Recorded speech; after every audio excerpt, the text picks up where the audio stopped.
Gary, I think it's time just to talk a little bit about Double Trouble and explain what she is.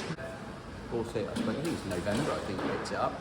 But really, we'd be looking to try and get this boat for a while because we needed something to beat the outer limits, and that either means... And which boat is the outer limit? Well, it's the green one, so Good Boy Vodka, and then Silver Line through, and they're both running out of limits. And we can't afford an outer limits. So we're looking for something that will still beat it. So I think, and it's a tall order, you know, by any means. So Drew had this for sale. We knew it was going to need work, but it was, you know, within reach. And on top of that, it had the right engines for us. So it had the Express Supercharged big block, same as what we've been running in Vintage Torque, which means we know what we're doing with them. And yeah, I thought this boat would do it. Surface drives, which we like, stuff we're used to. So running the Arnesons rather than the Trimax, but essentially the same job. The Trimax is the rudder back here, and the drives are static, but on the Arneson, these swing left and right and up and down, and the rudder's attached here. I'm sure there's advantages and disadvantages on all of it, but essentially the great thing about a surface drive is it's sharp, straight through, really simple, super strong, and harder to set up, I'm sure. The drives, when you use like a number 6 drive, you've got more adjustability in just even the way the boat trims than the surface drive. But I think essentially the surface drive set up right is always faster. So to run against those two outer limits, both of them running out drives, 6s and number 8s, we would have to run a surface drive to be able to run them. Yeah. Is that because the drives they're running are deeper in the water? Yeah, they're deeper. Drag. Yeah, and also transmission drag, because they use helical cut gears to get the drive line down to this level. They're always more drag in a helical cut box than it is in a spur gear setup, which is what we use. You know, you've got one gear there and a gear below it. So there's less frictional loss in a spur gear than the bevel type setup like they use on the out drives. And the other real important factor for us is we can't service ourselves the number 6 drives, and the parts are really expensive. Right, and that's the Mercruiser drive they're all running. Yeah, they're a lot of money and they require regular looking after.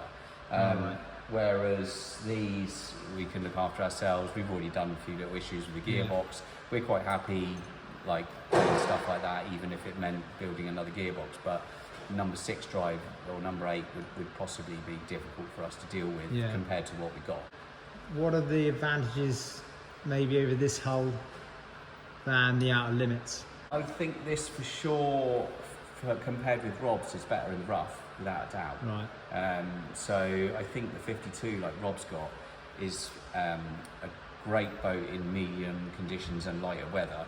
It runs really flat because it's got so many steps on it. It just sits and runs flat. Yeah. Quite easy to drive, I don't know, but it looks stable. We've only got the 2 steps in the final, yeah. So 2-step hull. So a little bit more being in, you know, getting your balance perfect to get this sat just right, and your balance of the boat needs to be better. But essentially at the outer end of performance, it should be faster. So, but it's going to mean a lot of work, which we're quite happy to do, because we don't have a lot of money. It's either a lot of work or a lot of money, or both. But you know, that's what we're looking at. But it's a good boat. It's I think you can do it. You know, we just got to keep plugging away at it. Yeah. Last 2 races, it looked like we've been getting away with it. But you know, for one reason or another, one mechanical, which maybe we should have seen coming a little bit, because that shaft was definitely undersized, and the other one was a navigation error on our part. But lots of people had errors as well during that race, so it wasn't just us. Unfortunately, we got the wallop for it. Yeah, I think there's a win coming. It's just lining the ducks up. So tell us about the round the island, Gary. Round the island race. So first race in this boat. we were still having some fairly difficult running issues with the engines. When we got it right, it was ignition related, but anything below 3,000 revs on either one of the engines, mainly one though, would cause a cough and spit, and then it would cut out. So we were struggling, and we had to down tune one of the engines because we knew we had an issue there with the ignition timing and the ignition system. So we pulled some power out of it, and I think we had to leave the dock a little bit early because we couldn't even follow at the speed of the muster to get it was that bad at running. But anyway, in the race, once you got going over 3,000, it was all right. We were down a little bit on power. We were having a good ding dong with Dean. The outer limits had disappeared. Rob had gone. Drew unfortunately hadn't got his boat ready for it. But we ended up second, so it didn't look like a bad race from the outside, but actually as a team and as the work beforehand and after the race, we knew that, and we were lucky to get away with that, really like that. One, to get a second out of it, and two, we were struggling to even keep it running at times. So as a result, compared with where we were at, second round was Paul, so roughed right up, and actually we had a plan, and we pushed really hard from the start, and it looked like it was really working well. We had a blinding start, boat was going well, we got over all the running issues, and we drove it well, but navigation wise, some of the marks weren't very big, and the sea was quite big. And also maybe with having marks really close together and coming in a canopy boat at speed, we realised how difficult it can be navigating with the marks so close. And what made it worse is it shifted to a rough weather course on the morning of race. So what we'd set up mainly with dealing with everything was suddenly changed on the day, and maybe we weren't quite as prepared as we should have been with that. So that showed up by us being out in front, because we were reliant on our navigation, and I think we weren't quite as prepped as we should have been. So we made a few mistakes. Lots of people did. Pretty much every boat had missed a mark, but nobody was making any gains from anything. It was just whether you go one side to the other when you suddenly come across it. But anyway, we won by a fair margin, but we got penalised 20 minutes, so that was that. Yeah. Disappointing, because I thought, we thought that was our first race win, but Sure. the boat showed what it could do, and we didn't have any issues. We just needed to get tidier. Learned those lessons, took that over to the next race, which was the Solent 80, and really set up the navigation well, made sure we knew exactly where we were. We actually went out on the course the day before in the rib and ran some of the course so that we could eyeball the marks, so we could see, one, if they're even there, two, what sort of mark they were, so we knew what we were looking for, maybe looking for some transients and making sure we had everything sorted out.